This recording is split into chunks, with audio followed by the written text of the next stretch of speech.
오늘은 미국 직장 인터뷰 팁입니다. 저는 다양한 분야에 관심이 많아서 그동안 전략 컨설팅 회사 인터뷰도 해보고, 금융회사 인터뷰도 해보고, 테크 회사 인터뷰에다 최근에는 로펌 인터뷰까지 겪어보았는데요. 이런 경험을 바탕으로 잡 인터뷰를 준비하시는 분들이 어떤 점을 염두에 두고 준비해야 하는지에 대하여 설명을 드리려고 합니다. 네, 제일 먼저 인터뷰를 하기 전에 지원하는 회사, 분야, 만약에 명단이 공개된다면 이제 인터뷰어에 대해서 충분한 사전 조사를 해서 나도 나의 할 일을 했다라는 것을 적재적소해서 보여주는 것이 중요합니다. 인터뷰가 꼭 뭐 인터뷰어는 질문을 하고 지원자는 대답하는 형식으로 진행이 된다기보다는 대부분의 인터뷰는 좀 더 컨버세이셔널하게 진행이 됩니다. 그럼 이렇게 대화를 자연스럽게 하면서 적절한 시기에 회사의 최근 성과나 인터뷰어의 배경 등에 대해서 슬쩍 흘려주면서 관련 질문을 할 수도 있고, 이를 통해서 내가 회사에 관심이 아주 많고 충분한 조사를 하고 왔음을 어필을 할 수가 있습니다. 두 번째로, 생각보다 많은 인터뷰에서 지원자가 궁금한 점을 계속 질문을 해야 되는 경우가 많아요.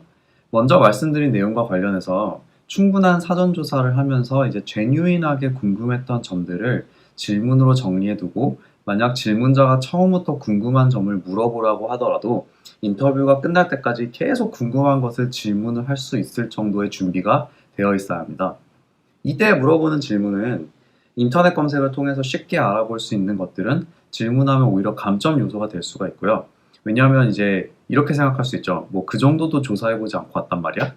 그러니까 정말 이 회사에서 일한 사람만이 자세하게 알려줄 수 있는 구체적인 질문들로 구성하는 것이 좋습니다. 몇 가지 예로 회사 내의 팀워크나 뭐 보고 체계, 뭐 소셜 이벤트, 뭐 트레이닝이나 뭐 이런 것들이요. 저는 높은 분들과 인터뷰를 할 때는 또 사전에 그분의 백그라운드를 알아보고 살짝 개인적인 질문으로 커리어의 성공 비결이나 뭐 처음 일을 시작하는 저에게 뭐 성공한 고위 임원으로서 주실 수 있는 조언, 이런 것들도 물어본 적이 있었습니다. 또 질문을 많이 준비하면 좋은 점이, 아까 상당 부분 인터뷰가 컨버세이셔널하다고 말씀을 드렸는데, 이런 경우엔 자연스럽게 대화를 하면서 적재적소에 내가 질문을 하면서 인터뷰어가 그 질문에 대신 답을 해주도록 하면서 인터뷰 시간을 보낼 수가 있습니다. 저도 말이 능수능란한 편이 아니라서 자꾸 제가 대답을 하게 되면 실수할 가능성도 있고, 인터뷰에서 말리게 될까봐 최대한 제가 궁금한 점을 물어보고 상대방이 대답하는 식으로 인터뷰를 이끌어가면 좀 더 수월하게 인터뷰를 마치게 되었던 것 같은데요. 이건 또 뭐 인터뷰어로 하여금 그만큼 지원자가 회사에 관심이 많다는 것을 보여준다는 점에서도 플러스 요소가 될 수 있겠습니다.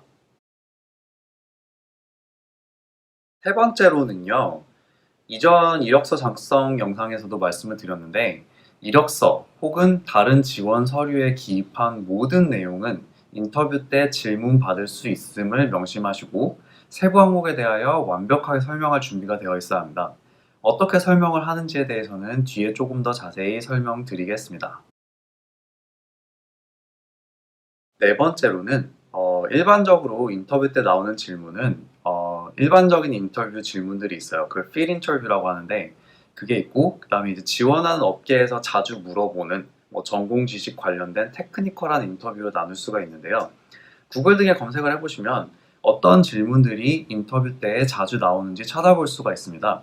자주 나오는 이런 질문들은 가능하면 사전에 미리 준비를 해서 거의 뭐 답을 외워두시는 것이 좋습니다. 특히 왜 특정 전공을 선택했는지, 왜 우리 회사에 지원하는지, 관련 경력을 설명해 달라, 이런 것 같은 주요 필수 질문들은 완벽하게 대답할 준비가 되어 있어야 하고요. 그러면 영어가 완벽하지 않은 분들도 대부분의 질문은 좀 더 능수능란하게 커버를 할 수가 있겠죠. 실제로 인터뷰에 들어가 보면 결국은 인터뷰어도 이 사람이 이 포지션에 적합한지를 판단하기 위해 들어본 것이기 때문에 대부분의 경우에 이런 키 퀘스천들을 다 건너뛰고 처음부터 이상한 어려운 질문부터 할 수는 없습니다. 다섯 번째로, 경력이나 경험 등에 대해서 물어보는 모든 질문은 이제 상대방이 핵심을 이해하기 쉽게 올거나이즈해서 얘기하는 것이 좋습니다. 인터뷰를 하면 내가 과거에 어떤 일이 닥쳤을 때 어떻게 대처했는지 등에 대한 질문이나 이거를 뭐 tell me about a time type question이라고 하거든요. 혹은 이전 직장에서의 성취, 뭐 업무 등을 물어보는 경우가 많은데요. 만약 여러 가지 항목을 나열해야 한다면 세부 설명을 하기 전에 이제 큰 포인트를 첫째, 둘째, 셋째 등으로 먼저 개요를 보여주고 각 항목의 세부 설명에 들어가는 것이 좋습니다. 이건 이제 전략 컨설팅에서 많이 강조하는 부분인데요. 예를 들어서 경험을 설명하면서 뭐 이 문제를 해결하기 위해서는 저는 다음과 같이 세 가지 스텝을 취했습니다. 첫째로, 그리고 둘째로 이렇게 설명을 간략하게 먼저 하고 그 다음에 이제 첫 번째 해결책과 관련해서 이제 좀 더 자세하게 설명을 드릴 수가 있겠죠. 또 이제 STAR 포맷이라고 경험이나 성취 등을 설명하는 데 사용하는 포맷을 기억하시면서 설명하시면 더 좋습니다. 이게 Situation, Task, Action, Result를 줄여서 부르는 것인데요. 이렇게 전반적인 상황, 그리고 내가 해야 했던 일, 그리고 내가 취했던 행동, 그리고 결과의 형태로 이야기를 구성해 두면 훨씬 더 상대방이 이해하기 쉽게 설명이 가능합니다.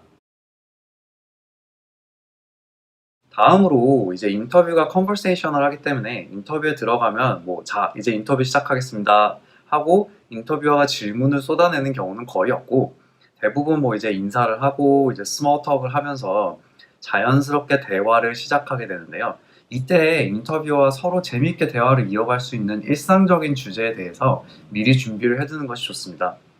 제가 가장 일상적으로 썼던 건 날씨인데요. 제가 뭐 보스턴이랑 시카고 같은 춥고 눈이 많이 오는 곳에서 살았어서 항상 날씨 얘기와 또 몇 년 전에 있었던 혹독한 겨울 그리고 눈폭탄은 재미있는 대화 주제였는데요.